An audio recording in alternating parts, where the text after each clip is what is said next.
I don't know if you've ever been through something like this, but there are times when the silence of the night feels thicker, fuller, as if someone's trying to say something, without words. The soul senses it before the body understands. A presence, a memory, a feeling that crosses time and breaks logic. That's exactly how it began. Not like a hallucination, nor just any dream, but like a real living visit, so alive that even the air seemed different. Antonia Acutis wasn't expecting it. She wasn't searching for signs or deep contemplation. She was simply living her pain, the pain of every mother who buries a child. But that day, something broke the natural order of things, and Carlo appeared. There's something inexplicable about these encounters that defy reason, but those who have felt it know. They know it wasn't imagination. They know something much greater than us is at work. Carlo didn't come just to comfort. He came with a message not just for his mother, but for all of us. It was as if he said, "I'm still here, and what we've learned about God, about love, about eternity, it's all true, live as if it is." That appearance didn't bring fear. It brought peace, a peace that doesn't come from the mind, but from the spirit, a peace that slowly takes hold, and when it does, it transforms. It's hard to put into words what a moment like that means, but one thing became clear: Carlo didn't go far away. He just crossed the veil. He remains an instrument, a bridge, and he keeps reminding us that this life isn't the end. It's only the beginning, and everything we do here echoes there, where he is now. His presence sparks a question in all of us. What if eternity is more real than the chair you're sitting in? What if all of this is just the rehearsal? What if God right now is trying to reach us through a boy in jeans, sneakers on his feet, and a rosary in his hand? It's not about visions, nor spectacular miracles. It's about how heaven bends down to touch earth when a mother's pain meets a son's faith. It's about a meeting that didn't end with death. It's about a story that keeps being written. And maybe it's being written now, inside you. Because when Carlo appeared, he wasn't speaking only to Antonia. He was speaking to each one of us. And now, it's up to us to listen, to breathe deeply, and to listen. He was just a boy like so many others, loved video games, had friends, smiled easily, but inside him lived a kind of light that didn't fade with time, a light that didn't shout, but radiated. Carlo wasn't raised in a monastery. He didn't live surrounded by angels and monks. He lived amid noise, challenges, the speed of modern life. And yet, he chose holiness, with small, silent gestures, but immense before God. That's what moves us most. He didn't need to withdraw from the world to be light in the world. Carlo's presence confronts us with a simple but revolutionary truth. Holiness isn't an unreachable rarity. It's not a title reserved for a few. It's a path open to all. A path built by living sincerely, by loving without applause, by carrying God not only on the lips but in the eyes, in the steps, in everyday life. Carlo didn't live like a superhero. He lived like a young man who understood that the gospel is real. And if it's real, then it's worth living for. Even if that means going against the current. Even if that means enduring mockery, sacrifices, lonely choices. That deep awareness, that heaven begins here, is what makes Carlo such a necessary mirror. He reminds us we don't need to wait for an extraordinary call. The call has already been made. Every day, every gesture, every chosen silence, every inner renunciation. What Carlo shows, with his sneakers on his feet and his heart in God, is that faith is not a burden. It's a relief, not a weight, but a fire that warms. A fire that transforms anyone into a sign of eternity. Even a 15-year-old boy. Even someone like me, like you. Talking about faith often sounds distant, like something that only lives in churches, books, sermons. But with Carlo, it was different. His faith smelled like everyday life. It had the sound of a running computer, laughter among friends, a shared meal with someone in need. Carlo didn't pray only with his lips. He prayed with his eyes, with his fingers, with the time he chose to give to God and others. He was a boy who knew how to stop everything to listen. Listen to the Word. listened to another's pain, listened to his own heart in silence. He carried the Bible like someone carries a map, not an ornament, nor an obligation. A guide. Carlo read, meditated, understood, and more than that, he put it into practice. His prayers weren't long just to be noticed. They were deep enough to change him, and that transformation showed in the details, in the way he treated classmates, the care for the most vulnerable, the quiet, steady love. He didn't seek the spotlight, didn't expect recognition. He just lived, and by living that way, he preached, even in silence. The beauty of Carlo's faith was in balance. He knew spirituality isn't just contemplation, it's action, not just theory. It's choice, a daily choice. He saw in every person a reflection of God, and in every small act, a chance to touch heaven. Sometimes, all he did was listen to someone nobody else wanted to hear.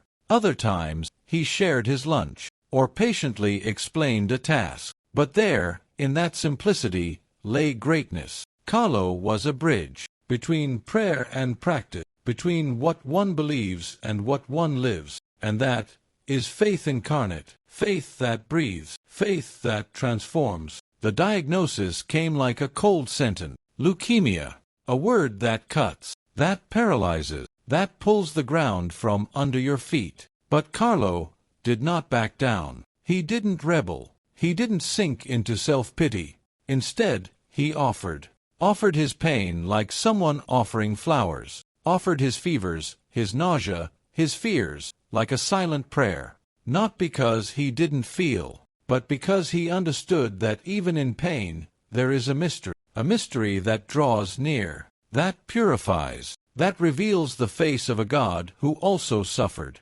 It's hard to imagine someone so young, with so much life ahead, facing illness and saying, "If it's for your glory, Lord, I accept." And that's exactly what he said. His body fragile, but his soul at peace. Carlo never stopped smiling, never stopped giving thanks, even when the treatment wore him down, even when strength was gone. He joined his pain to Christ's cross, not as passive sacrifice, but as a conscious choice. He knew that every drop of suffering, offered with love, becomes a source of grace, and that gave him strength. Suffering in Carlo didn't breed bitterness, it brought depth. He looked at pain as one who sees beyond, someone who understands there's something greater than the now, greater than physical healing, greater than the body itself. And in that calm surrender, he touched souls. He touched his mother, who learned from him to trust even in the dark. He touched doctors, nurses,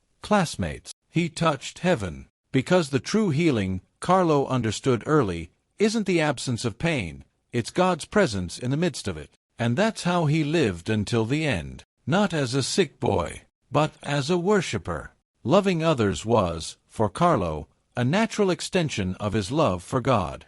There was no separation between faith and charity, between prayer and action. It was all one thing, flowing from the same source, the heart. A heart that saw people deeply, that recognized pain in others' eyes, even when hidden behind smiles. Carlo had a rare sensitivity. He knew when someone needed company, a listening ear, a simple gesture that said, "You are not alone." And he gave that without fanfare, without expecting anything in return. He gave because he believed love is the only currency that matters in heaven. People weren't numbers or empty faces. They were Christ in disguise. That's how he saw the world. That was his lens. Inspired by the words of the gospel, "Whatever you do to the least of my brothers, you do to me," Carlo turned every encounter into an opportunity to serve. He didn't need big projects or special events. The ordinary day was enough. School, the street, home. It was in those places he planted goodness, silently, consistently, tenderly. A goodness that, even small, carried eternity. Charity, for Carlo, wasn't an isolated act. It was a lifestyle, something that overflowed from him almost without noticing. Because when the soul is full of God, it inevitably spills over onto others. And that's what happened with him. An ordinary boy, but filled with a presence that can't be explained. A presence that warmed, welcomed, healed. That was his greatest evangelization, love. Love with purity, patience, truth. And that's why his life keeps touching so many others, because true love never dies. It remains. It multiplies. It returns. Many think that to be holy, you have to step away from the world, live far from technology, from the rush, from modern reality. But Carlo proved otherwise. He lived in our time, our culture, our digital routines, and yet he kept his eyes fixed above. He didn't reject modern life, but purified it with his gaze of faith. While many get lost in distractions, Carlo found in the internet a way to evangelize. He created a website about Eucharistic miracle, studied, researched, programmed. He made the screen a window to heaven. He showed that the problem was never technology, but what we do with it. There was a mature discernment in Carlo that didn't come from age but from intimacy with God. He knew where to fix his eyes, where to rest his mind, how to use his time. While others wasted away on empty content, he immersed himself in stories of faith. He fed on truth, and that's why he could share it. The computer didn't pull him away from the sacred. On the contrary, it was a bridge, a tool, a means. Carlo didn't run from the world. He evangelized it with what he had in his hands, and he did it with lightness, with creativity, with a serene joy that charmed those who knew him. His life reminds us it's not about choosing between faith and modernity. It's about integrating, transforming, consecrating what we use, seeing every tool, every network, every click as an opportunity to love, serve, and shine. Carlo teaches us that holiness isn't escape. It's presence, intention, choosing to be light even amid noise, even in a world so distracted, so fast, so shallow. And that changes everything. Because when someone like that walks this earth, they leave traces of heaven in the concrete, and show us, yes, it's possible to be modern and deeply of God. There's something deeply mysterious about how some presences linger,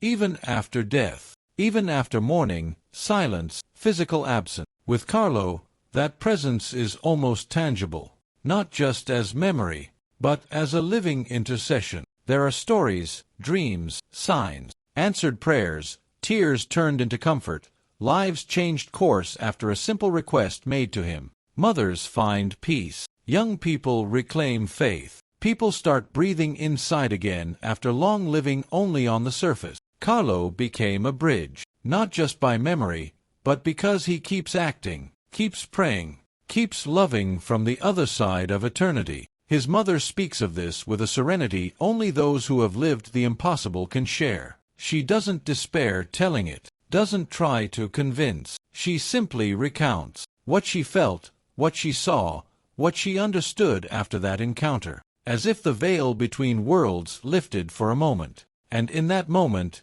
everything made sense. The communion of saints stopped being an idea and became an experience. She understood, in body and soul, that death doesn't separate those united in God. That Carlo didn't leave. He only changed place. That certainty changes everything. Changes how you pray, how you live, how you face pain. Knowing there's a heaven filled with those who love us is a comfort no human embrace can give. Knowing that heaven hears us, walks with us, protects us, that's what holds us up when everything around seems dark. Carlo is not a symbol, not a myth. He is a friend of the soul, an intercessor who understands our struggles. And with his boyish simplicity, he keeps telling us all, heaven is real, God is real, and love never dies. Sometimes, all we need is a mirror, but not one that shows our face, one that reveals the soul. Carlo is that mirror, not to make us feel small beside his greatness, but so we can see in ourselves the same spark, the same ability to love, to choose, to change. His life, with all its simplicity, is a constant invitation to action, to a spirituality that doesn't stay confined to a church, but crosses the street, crosses the screen, crosses the ordinary day. And the invitation is always quiet, never forced, never demanding. It's a gentle nudge to our conscience, something like, you can too, you can be kinder, You can pray for someone you don't even know. You can set your phone down for 5 minutes and offer your listening ear. You can turn your digital space into a seedbed of peace. You can reach out to a neighbor, a stranger, a difficult relative. You can choose not to respond with anger.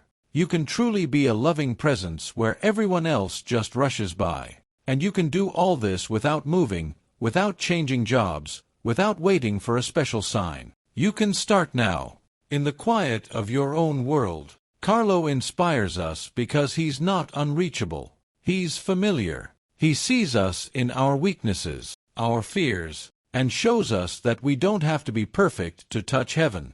All it takes is the will to love, the conscious choice of good, the decision to wake up and decide, again, that living deeply is worth it, because in the end, that's what it's about. A faith made flesh, a life turned into prayer, and a story that, even after death, keeps telling our hearts, you can be light too. Carlo's life is deeply rooted in the word he loved so much. Bible verses weren't just texts to memorize. They were like a compass, a beacon lighting his path through life's shadows. John 14 verse 23, for example, spoke to him of a love that dwells and is dwelt in, an intimacy with God measured not by time or circumstances, but by the sincere desire to be near. Philippians 1 verse 21, where it says, "For to me, to live is Christ and to die is gain," reflected his spirit. Not just an inspiring phrase, but a lived reality. This deep connection to the Bible made Carlo's faith a concrete, radical, practical response to God's Word. He refused to settle for empty or superficial religiosity. He sought the truth that transforms, liberates, and gives meaning. And he found it in the gospel. He found in Christ's love the fuel to face pain, to care for others, to be holy in the middle of the world. The Bible wasn't a distant book. It was a living, constant dialogue shaping his steps, choices, and vision. In every action Carlo took, you can see that biblical foundation. Every act of charity, every moment of prayer, every effort to understand God and neighbor was anchored in Scripture. This practical faith is what makes his story so relevant and necessary, because it shows us that knowing the Word isn't enough. We must live it. Let it show in our flesh, in our daily lives, in how we breathe, think, love. Carlo is that living example, an invitation to let the Bible transform not only our minds but our hearts and action. What do we do faced with such an example? Carlo leaves us with a question that resonates deep. What will we do with the gift of faith we've been given? That question isn't empty. It's a firm call, an invitation for each of us to live faith visibly, concretely, transformingly, not just in big decisions, but in the smallest details of our day, in the quiet consistency that builds character, in the courage to love when everything inside screams to give up, in the love revealed in the silence of routine. Carlo's life is a mirror reflecting what God wants from us, to be presents, to be witnesses, to be living signs of love that transforms. He doesn't ask for miracles. He asks for sincerity, for surrender, for faith not kept hidden in the heart, but spoken through mouth, hands, eyes, for faith that makes a difference at work, in family, in community, that shines, even in small things, that stands firm, even when the world feels fragile. This call challenges us to wake from spiritual complacency, to break free from empty routine, to take up faith responsibly, to live each day as an act of love and courage, because that's true holiness, a life lived for God and neighbor, with consistency, courage, and love. Carlo showed the way. Now the question remains, what about you? What Carlo said to his mother now echoes in every heart searching for meaning. His words aren't just a story of an extraordinary encounter, but a silent summons for each of us to wake up to the life that truly matters. A life measured not by what we have, but by how much we can love. A life that doesn't end with death, but begins for eternity. This message crossing time and space is a powerful reminder. Heaven is closer than we think. This presence Carlo shows today is an invitation to trust, to the certainty that we don't walk alone, even in the hardest moments. It's the voice of love calling us to hope, to renewal, to transformation. He keeps acting, interceding, shining. And maybe he's speaking to you right now.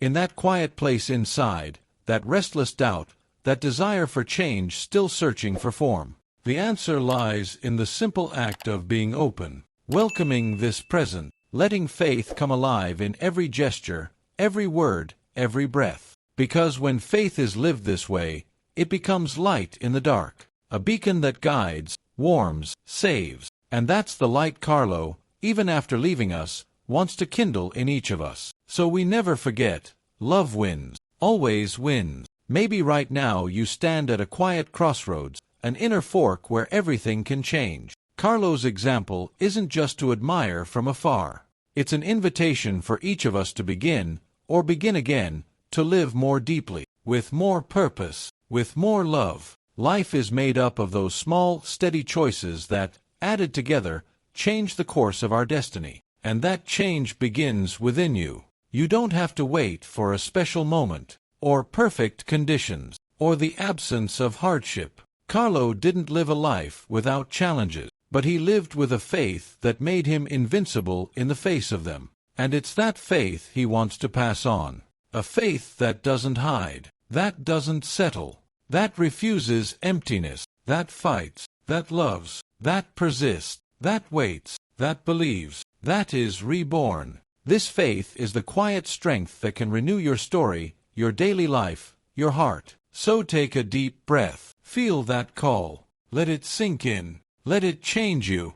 Let it push you forward. Because acting, even in small ways, even with doubt, is the first step toward a life that truly matters. A life that, like Carlo's, touches heaven and brings heaven to earth. And when you look back, you'll see it all started with one decision: to choose love, to choose life, to choose to be light. I invite you to close your eyes for a moment. Breathe slowly, deeply. Feel the air moving in and out. Feel the life beating inside you. Now imagine a flame burning inside your chest. A flame that never goes out, even in the strongest winds. That flame is the living faith Carlo carried. It's the same flame that can burn in you. It doesn't demand perfection or a flawless past. It only asks for openness, willingness, presence. Imagine the power held in that flame when fed by love, hope, and courage. Imagine how that light can warm your heart and brighten your path, even when the night feels too long.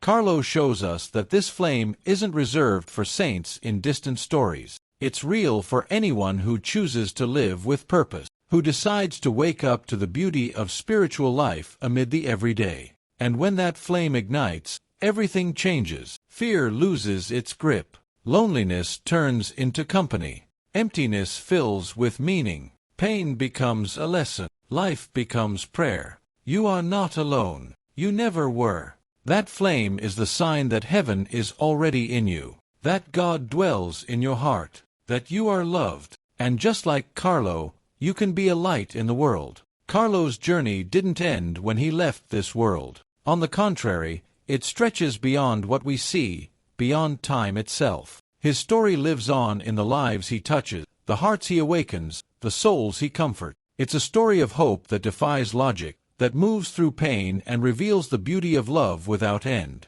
Carlo is not just an example to remember. He's a gift to live. Every gesture, every choice, every smile in the face of suffering is a seed planted in fertile soil. That seed grows quietly, but with strength. It grows in the silence of prayer, in the tenderness of forgiveness, in the courage to love what seems impossible. Carlo teaches us that holiness isn't out of reach. It is the daily choice to open your heart to God and others, to live faith with simplicity, authenticity, and depth. The life pulsing in Carlo's example invites each of us to become instruments of love and hope. So the flame he lit within us never goes out. So it grows, spreads, and lights up even the darkest corners of the world. Because it's in the light that we overcome darkness. It's in love that we find meaning. And it's in faith that we discover true life. Today, as we look at Carlo's life, we're invited to see something essential.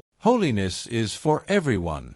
It's not a gift reserved for a few chosen ones, nor a virtue born only from great deeds or miracles. It's born in the faithfulness of small acts, in the steady stream of quiet choices we make every day. Carlo showed us clearly, it's possible to live deep faith even in the simplest things, as long as the heart is truly given over. That giving, however, requires courage. Courage to be different, to resist the easy ways of the world, to stay faithful even when no one is watching. Courage to love without limits, to forgive, to carry the cross with hope. Carlo lived that courage, and with it, he won heaven. A heaven that now looks upon us and calls us to the same journey. A journey that turns the ordinary into extraordinary. That makes our everyday a continuous prayer. In the end, we see holiness is not a distant goal, but a present walk. A walk we can start or resume right now.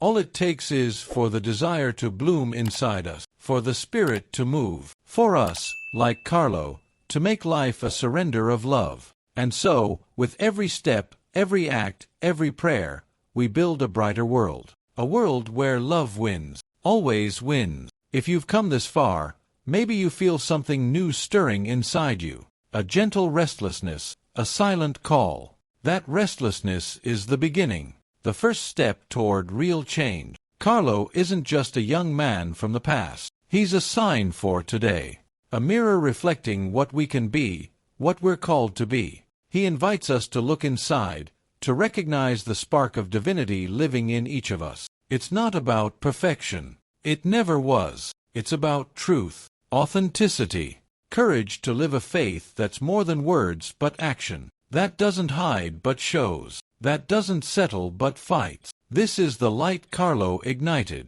and this light waits to shine in you, to brighten your days, your choices, your paths. The journey is yours, but you're never alone, because the faith Carlo lived is a faith that unites, that welcomes, that strengthens. So breathe deep once more. Feel this presence, this flame, this peace. Let it surround you and guide you. And remember, every step, even the smallest, is an act of faith. Every gesture, even the simplest, is a seed of hope. And every day lived with love is another step on the path of holiness. Because in the end, the life worth living is the life that gives, that surrenders, that loves, just as Carlo taught us.